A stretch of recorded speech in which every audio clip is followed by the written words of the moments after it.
everyone. Thank you so much for coming to our Northwest Side GOP Club and Chicago City Wire mayoral candidate event. So we're going to start with the Pledge of Allegiance before we begin. So please stand. I pledge allegiance to the flag of the United States of America and to the republic for which it stands, one nation, under God, indivisible, with liberty and justice for all. Thank you, everyone. Thank you, candidates, for coming. My name is Amy Kessam. I am the Vice President of the Northwest Side GOP Club. There are a couple of ground rules to our candidate forum, so if you could please listen carefully. We do have moderators. We have Dan Proft from AM 560, and we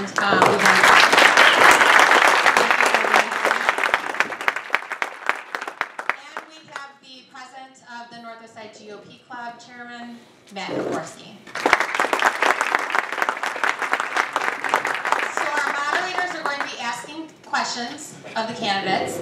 And if the candidates could please keep their answers or responses to 1 minute. I know that's rather quick, but we are short. You know, we have plenty of candidates and we need to keep it to a minimum. So the audience, we did have some cards going around. If you wanted to submit a question for the candidates, we do have someone going around collecting those. Nora over there. So thank you. If you want to submit a question, see Nora. And we will be going through those. And that's pretty much it. So no further ado, we'll announce the candidates that are here. Sorry. It's so much. Okay.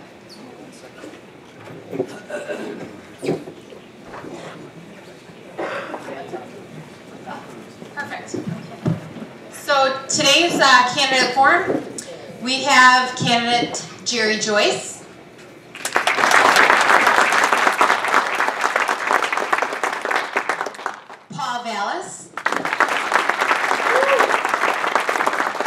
LaShawn Ford, Robert Bob Fioretti, and John Kenneth Kozlar. We do have one more candidate that will be arriving shortly, and that is candidate Willie Wilson.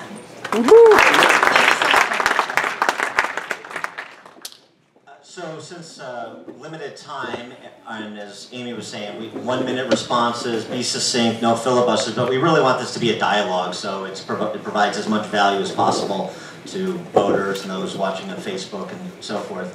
And so before we get into substantive issue topic areas, I just thought, since this is sort of unusual, as I've said, this is the first time center-right voters, Republicans, dare I say, have and could play a role in determining the outcome of the mayoral race, since like Bronco Nagurski and Red Grange were in the Bears' backfield.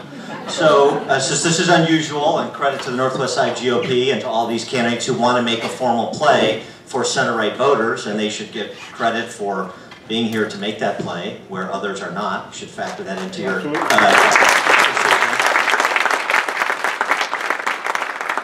I just thought it would be nice to hear from each of the candidates why they're here, why you're making a play for the center-right voters in a way that mayoral candidates haven't had to do so in many, many moons. And why don't we just go right down the line, start with State Representative LaShawn Ford. Well, thank you, and I'm so happy to be here, and we have a great group of moderators, so thank you very much, Dan, and remind me your name, Matt. Just be honest, I'm not going to fake it. I know, because he's from the GOP, so I'm trying to get to know the GOP better. So, Matt, I will not forget. Yeah, I thought you guys were filling in for McCarthy and Daley. So, I am so happy to be here. It's really good to make sure that you come and you talk to everyone. And I think I've told people throughout the city that the GOP spends money as well in the city of Chicago, and they have something to offer there is something to say about being conservative with taxpayer dollars. There's something to say about making sure that everyone that's in the city of Chicago, in the state of Illinois, has a say in the government. You can't be a government that's only one-sided, that's only thinking about taking from the taxpayers and not allowing the taxpayers to contribute to how their money will be spent and how they want to see their government ran. So it's my pledge to make sure that the city of Chicago will not be a partisan city.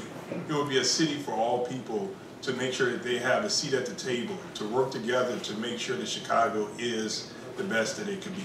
Thank you. LaShawn, one time Mac was once a Democrat. And he found the ways, yes. Right? So I say that, you know, in the 2016 election, there were 135,000 votes for President Trump here in the city of Chicago. I intend to compete for each and every one of them. You know, this is a partisan election, as we all know, but I was a Democratic committeeman for 8 years in the 2nd Ward. But I have to say, it doesn't matter. When people would come into my offices or services should be given, it's not an issue of Democrat or Republican. It's how we raise our kids, how we make sure we have safe streets, strong communities, and that is not a partisan issue. And I say this because if you believe in good government, you know, the candidates, most if not all of the candidates opposed me on so many different things during the course, and if they didn't oppose me, they would stand there silently. You know, if you're for fiscal responsibility, I'm your candidate. If you're for a smaller city council, I'm your candidate. There is no reform measure from the pension system for 401ks to IRAs of what we needed to do, straight down the list that I haven't proposed. I was always opposed by one person who controlled the city council. Not just Daley and Rahm, but Ed Burke. And he would fight me tooth and nail on the floor on every reform measure. So I say that if you ever have time, go to the YouTube and look at Daley rant. And he is yelling at me and another candidate, another alderman, who actually was a Republican, about our votes. So I think it gives you an idea of how we stood up, a few of us stood up against Daley and Rahm. We need change. We can't do it by increasing property taxes. We cannot increase the thing. We need an efficient government for everybody. And I think I'm your candidate. Thank you, everybody.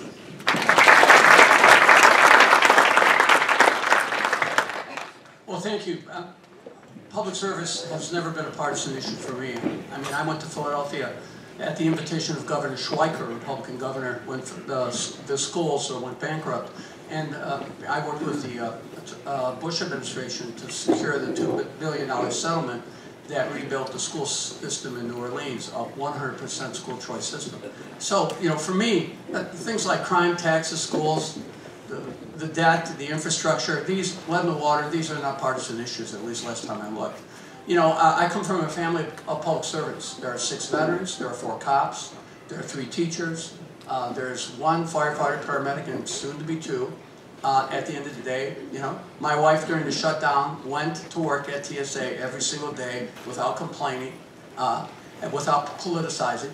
So at the end of the day, this is what we do, and I consider public service to be a nonpartisan enterprise. You know, the selection for the mayor is really a job interview. You've got to ask yourself, first of all, who can do the job?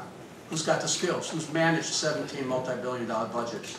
Built $7 billion in schools in 4 different states. You've got to ask yourself, who has a record of fairness? You've got to ask yourself, who's been independent of the pay-to-play culture? Look, 10 years ago, last month, Rob Blagojevich got indicted. You all remember I ran against Rob Blagojevich. I challenged the machine. You know, the 4 candidates who had the courage to enter the race after Rahm Emanuel dropped out, none of them endorsed me during that period of time. So at the end of the day, and then, you know, people are part of the play-to-play culture. Don't go to Philadelphia to rebuild those schools. Don't go to New Orleans to rebuild the schools after Katrina. People are part of the pay-to-play culture. Don't go to Haiti and Chile to do relief work there and to rebuild those schools after those devastating earthquakes. So I'm running because I can get this city on the right course. I can offer serious, substantive, and affordable solutions to address the critical issues that are affecting all of our communities, partisanship aside. So thank you so much, and I hope you support me. Jerry, why don't we go back to Willie Wilson, since he just got here. The Natalie-attired Willie Wilson, always. Willie, the question that we started with is just, you're here making an appeal to center-right voters in the city of Chicago, Northwest Side, but throughout the city. Why are you here? Why make an appeal to Republican-leaning voters? Thank you very much. Well, I'm here because, first of all, is that I'm independent. All right. I help citizens of Chicago now. I would say that check my record, what I've already done, not so much what I'm going to do, because you'll find that we've been a person who helping the citizens of Chicago. We've been paying taxes, getting people out of jail, nonviolent misdemeanor, giving people dollars on the street who don't have IDs in order to have a check to cash, and making sure that we give people dollars on the street instead of buying turkey, don't have a stove to cook it on. We make sure that we don't like taxes, and taxing on people that have already paid taxes and can't pay taxes no more. You know, those things we're totally against. We believe in businesses. We believe tax break to businesses as well as our citizens. You don't raise taxes 8 times on a citizen, and they're corrupt. We believe that the people in City Hall, including the mayor, and the people that are running City Hall, the aldermen, we believe there should be an investigation on them, and they should all go to jail if they found guilty.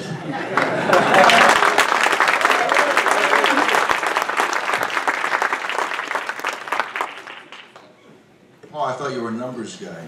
Go off on the 4 found their courage after Brown Mayoral. Quite many more than 4. So Chicago's a great city, and it's because of the people of Chicago. We got to get back to the basics, focus on neighborhood values. I'm a lifelong Chicagoan, never lived anywhere else. My wife and I are raising our 4 children in a neighborhood about a mile from the house I grew up in. I understand and appreciate the importance of Chicago's neighborhoods.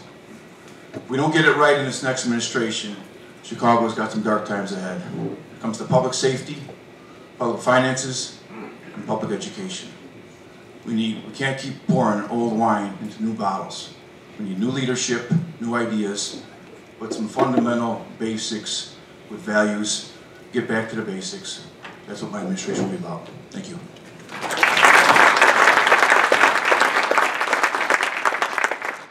Hi everybody, my name is John Kozlar. I am 30 years old and I became the youngest person to ever run for a mayor in the history of Chicago. And the reason why I'm running is because we have a tendency in Chicago of keep electing the same people over and over.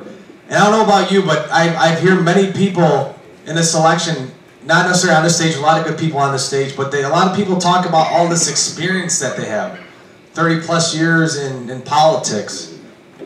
My question is, with all this experience, why are we still talking about the same issues? We were talking about the same issues in the year 2019 that we were talking about in 1980, and that's crime, education, and city finances. And the reason why I feel that we should elect somebody who's young, who's dynamic, and I'm promoting myself here obviously, is because we need to restart the politics in Chicago. I mean, I grew up on the South Side, and it's a great community, but the politics is what keeps Chicago down, and we deserve better. But if we continue to elect the same people, nothing's going to change. And there's 4 candidates who are not on the stage right now, who the media loves, and they're the so-called front runners. But what makes somebody a front runner when all you have to do is sneeze and you end up in the front page of the newspaper? None of these people have ideas. So first of all, I want to thank everybody for coming out. I know we have a lot of issue to talk about today, but I just want to say, keep an open mind in this forum. And it's up to us to change this system, and we can do it together. Thank you. So, the first topic area is K-12 education, Chicago public school system in particular. And let me start with Paul Vallis, since he used to run CPS. You have, as you know, Paul, very few candidates. In fact, there's only one candidate for mayor who actually is a graduate of a CPS high school. It's kind of interesting. And there's also very few candidates that have much intersection with the Chicago public school system in terms of where they sent their kids to school, which is also somewhat interesting. And we have families who leave Chicago when it's time for their kids to start in the K-12 system. What is it about CPS that has so few of the wealthy and politically connected choosing to send their kids there, regular people fleeing the city rather than send their kids to CPS if they can't afford a private option? And what do you think needs to be done to make CPS attractive for the neighborhoods to send their kids to the neighborhood school? Well, that's a tough thing to tackle in 1 minute, but let me talk about CPS in 2001, because this is the approach that I'll take today. I inherited a $1.4 billion structural deficit, and I left CPS with $1 billion in cash balances, 70,000 more students than are in the schools today. And let me tell you how we did that. We also built 78 schools, renovated 350, and we didn't have to close schools because the schools were closed were increasing.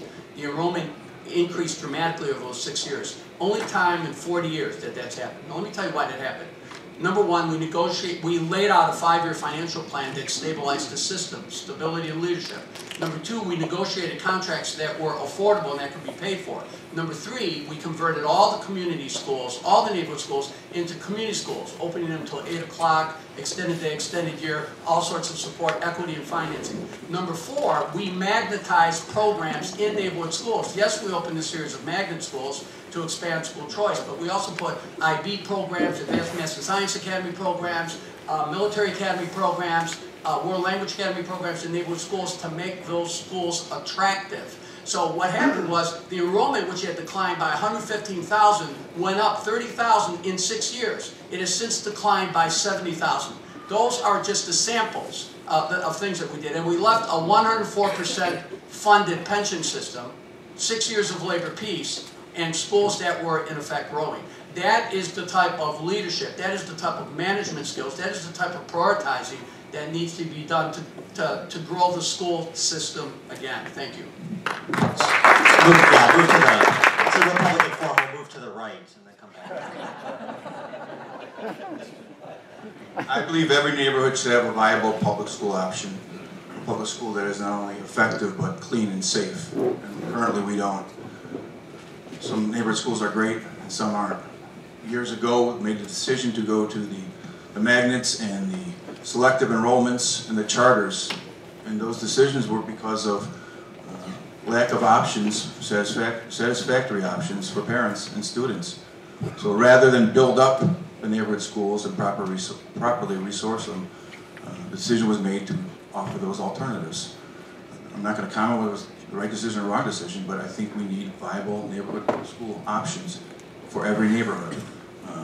It's not only a place of learning at a community school or neighborhood school, but it's a pillar of a community. It is something that affects property values, something that affects attractiveness to move into, something that affects decisions to move away from. All the issues facing our city. We need Chicago to be an attractive place to live. We need to build up a property tax base. So we need to get back to the neighborhood school system, and that would be my intention. Jerry, if I could just follow up. So we spend about a little north of 16 grand per kid in CPS right now. That's more than, say, LA does after they settle their teacher strike. So when you say properly resourced neighborhood schools, is there a magic number, or is there something we're not doing on the input side, or is it mainly an output problem from the inputs? I would answer that by saying it's not always the dollars, and it's not always the facility. It's the teachers and the environment that make the learning. We don't need brand new buildings. We can repurpose buildings, make them very useful. We can upgrade the technology. So I think it's about getting the right teachers and getting what we propose. I didn't realize I had more time. So there's a looping concept called looping. It's whereby one teacher stays with the same amount of students for X number of years. We have a proposal to have a looping program, K through 3. Right now, we're not doing our children in CPS a service. 50% of the classes in city colleges are remedial, which is basically saying CPS has failed. We need to put forth children that can read and comprehend what they're reading. That's not happening right now. We'll come back and we'll get a dialogue going, but I want to get to John in the conversation. Go ahead, John. Yeah, so a few things. So we can't continue on the same system and expect different results. So I'm the only candidate that thinks I would abolish the K through 12 system and make it a K through 10, because I'm a product of CPS as far as grammar school, and I went to Mount Carmel High School and then University of Chicago for undergrad and law school as well. But I would do a K through 10 system, and then once the student gets to the 11th grade, he or she will then decide, hey, do I want to pursue education in the sense of I want to go to college, or do I want to go into the trades? We're not, for some reason we tell students that, hey, you have to go to college in order to be successful, and that's not the case. You can be successful as a carpenter, electrician, all the trades, but we can't keep telling students they have to go to college. So under my system, it'll be K through 10, and then the students will then decide at junior year, hey, do I want to go to 100% education, or do I want to go 50% education and 50% trades? That's a new system. That needs to happen if we want to change Chicago. The other thing is we have to pay our teachers a better salary for starting, because then they'll attract more people into the profession that might want to get into it, but sometimes the money keeps people behind. And I would pay teachers more as a starting salary so we can then recruit the best teachers. The other thing is we have to get away from this, hey, student, you have to go to this public school because it's in your neighborhood. No. We need to let the parent and the student decide which school they want to go to, and then go from there. But we have too many issues in Chicago where we keep forcing people what to do, and that needs to change. And under my administration, that will change on day one. Sean.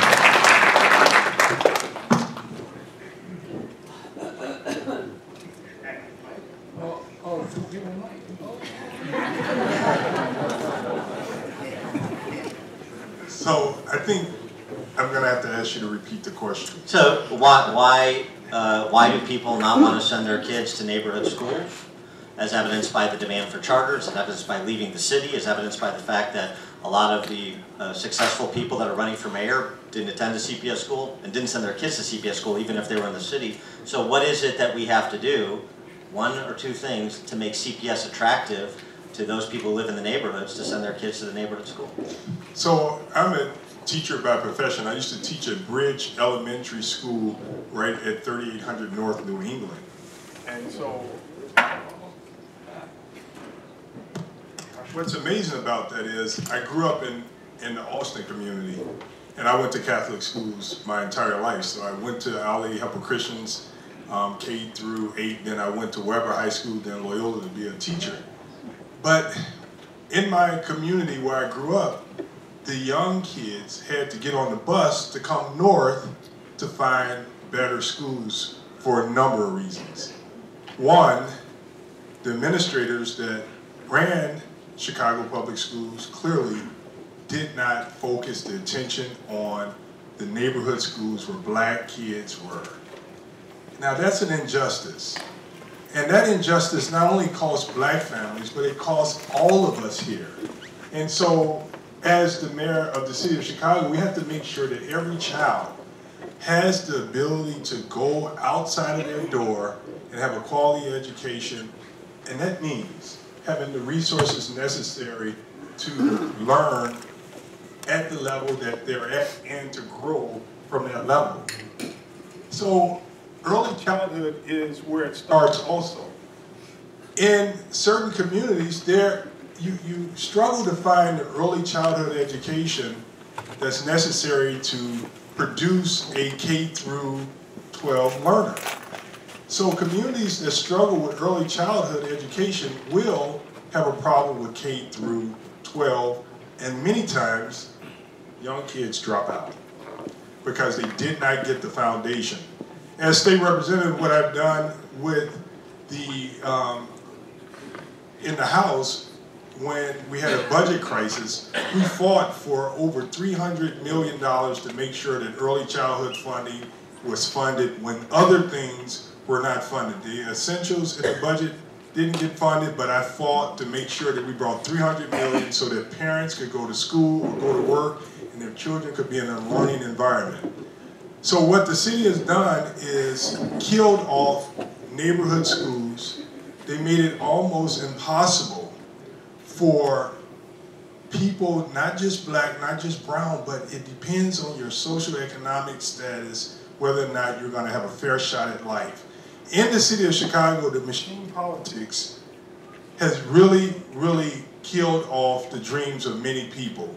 And so under a Ford administration, you could be guaranteed that the machine politics that has eroded neighborhoods, the machine politics that has controlled the appointed school board, $7.5 billion will be done away with, and we will make sure that every neighborhood, every community, and every child has a fair shot at an education. So the $7.5 billion appointed school board that Ron has and many other mayors, all the other mayors have had for the many years, will be done away with. And for the record, it was spoken, I did a recall on Rahm Emanuel when I know that some people down the way, I know he was there with me, but I said that Rahm should be removed, and I put the power in the hands of the voters. That's what the recall mechanism did. But we couldn't get the Democratic machine to allow that bill to move, and I've always fought against the machine. Bob.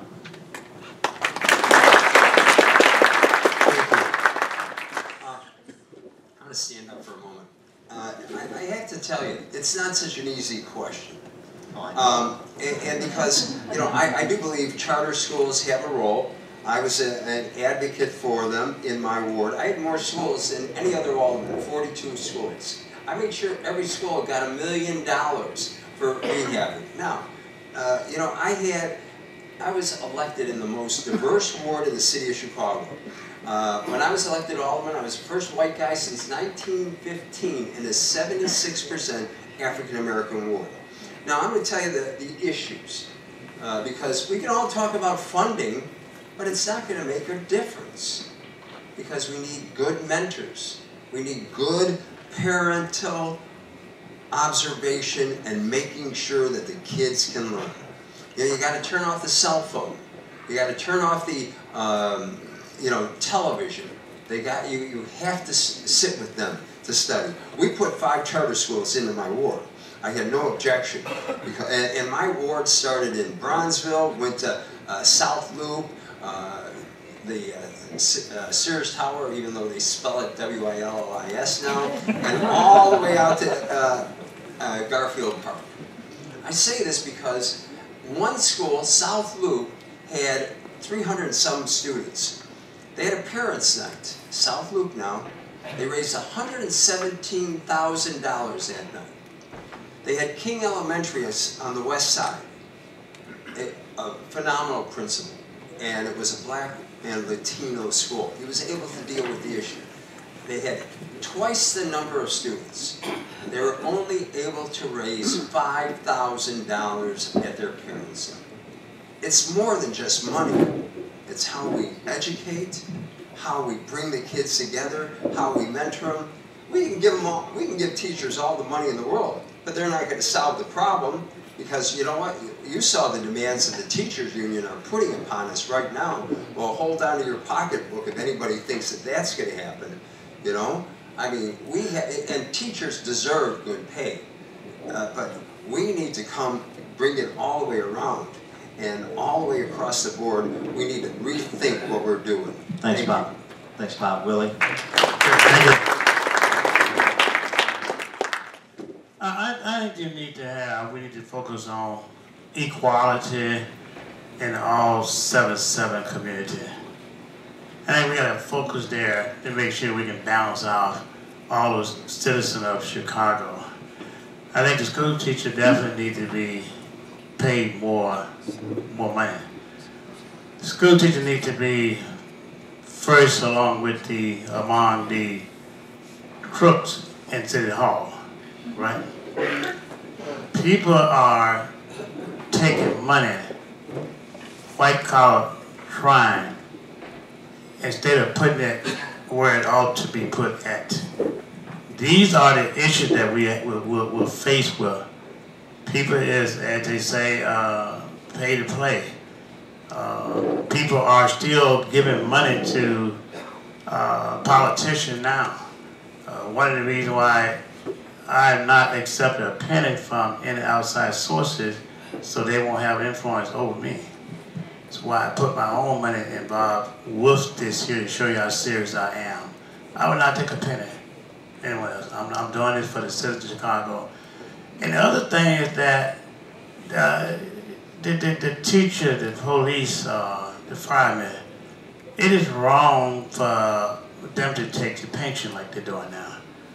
We have to fix that problem. You know, you work 30, 40 years and you turn around, you don't have pension. It's crazy. But you can take and find money to put $8.5 billion in O'Hare.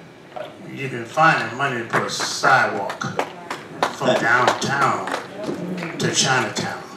They lost their mind. Willie, we'll get into thank you, Willie. We'll get into finance.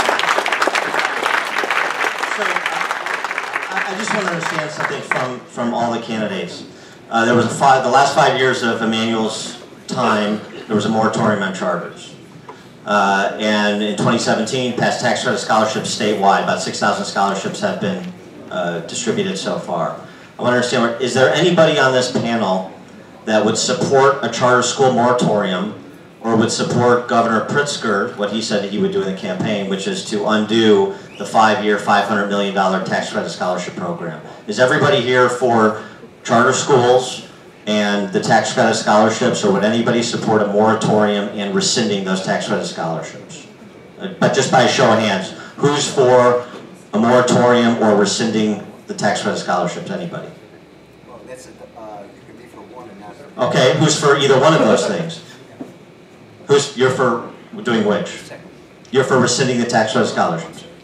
keeping the moratorium. You're for the moratorium on charter schools. Moratorium on charter schools by a show of hands.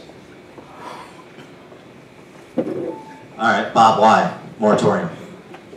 I do think until we stabilize our schools, and that's the issue. You know, I think we have to stabilize all of our school system right now. And until that happens, I'm not in favor of lifting the moratorium. Again, I had 5 charter schools in my ward, and I allowed that to happen. But they drain too many resources. We need to stabilize our school system, and once that happens, I'll be in favor of lifting the moratorium. Anybody for rescinding the tax credit scholarships?